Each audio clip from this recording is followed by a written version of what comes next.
Yesterday we have officially celebrated the anniversary of Poland's regaining freedom.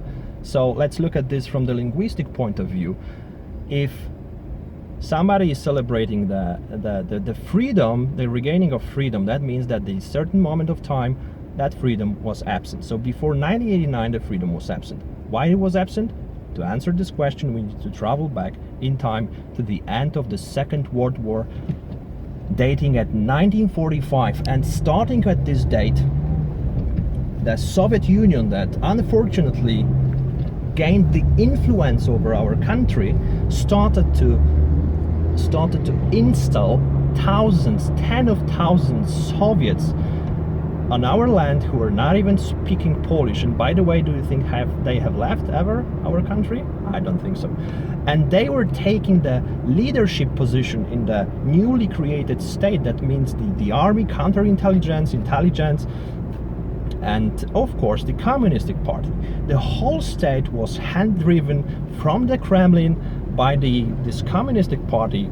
And the first election was forged to legitimize in front of the world that this new power is rightfully elected. Basically, there was occupation at this time, where those governing of communists led to.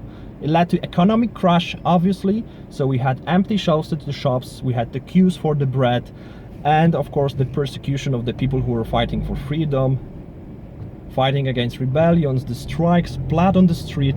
So we were fighting against communism, against this regime, because it was alien for the Polish souls, for the Polish nation. And this is how the Solidarity was born in 1980, which had 10 million members, and it was the act of bravery. Really, at that time, that was the act of bravery. So a year later, because this act of bravery was also a very huge threat for the communist system. So a year later, General Jaruzelski, he fought against his nation. So it was, the leader of this Communist Party. He fought against the nation.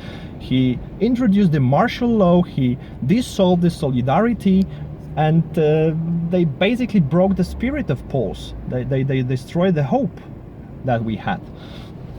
In 1989, we had so-called free election. They are so-called free because we only had 30% of possible votes in the first chamber of parliament and 100% in the second. And the free Poland began. But what was this free Poland like? So the first president was this General Jaruzelski.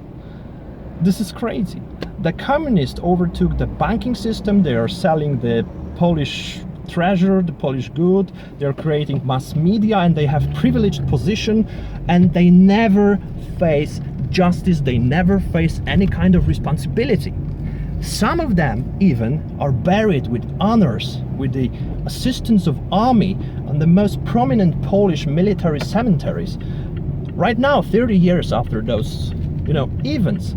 So overnight the communists just changed into Democrats, into capitalists. And the symbol of those 30 years of freedom is the fact that in recently elections for European Parliament, 5 communists were elected from the list of so-called European coalition. And these are exactly the same people from exactly the same system who were benefiting from this communistic time, who were fighting with the Solidarity, who were fighting with freedom aspirations of a million of Poles. So what the hell? And they got elected. And what struck me the most is when I saw yesterday that on the stage in Gdańsk, on the stage, an ex-president of Poland, a former very active member of this Communist Party before 1989, he was standing at this stage and screaming, "We free people," alongside with the symbol, one of the symbols of Solidarity icons, Mr. Frosiniuk. And this is like Orwell, basically, for me. This looks like Orwell when the animals were looking at the pigs, and they were looking at the human, and again at the pigs, and again at the human, that they couldn't tell the difference.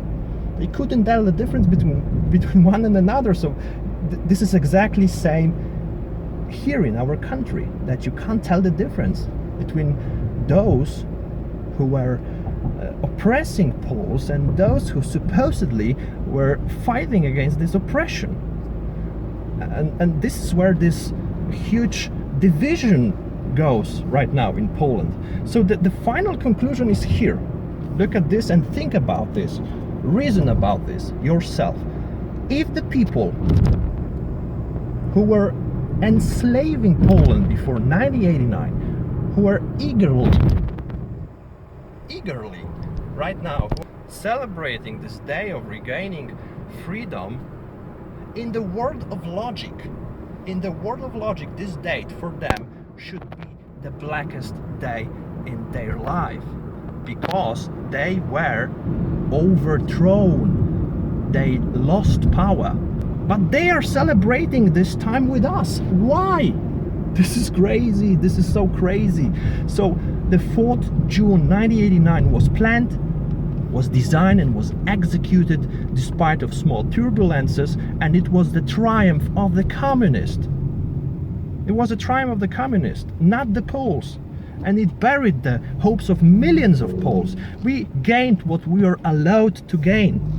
So we won this 35%, we won this 100% in Senate. But only to bear the responsibility for this, for the state, which was in a terrible condition, and to support somehow, to legitimate somehow the real action of the communists that remained in the shadows, that were gaining huge economical benefits from being at their positions. So don't force me to say that the 4th July is, you know, some kind of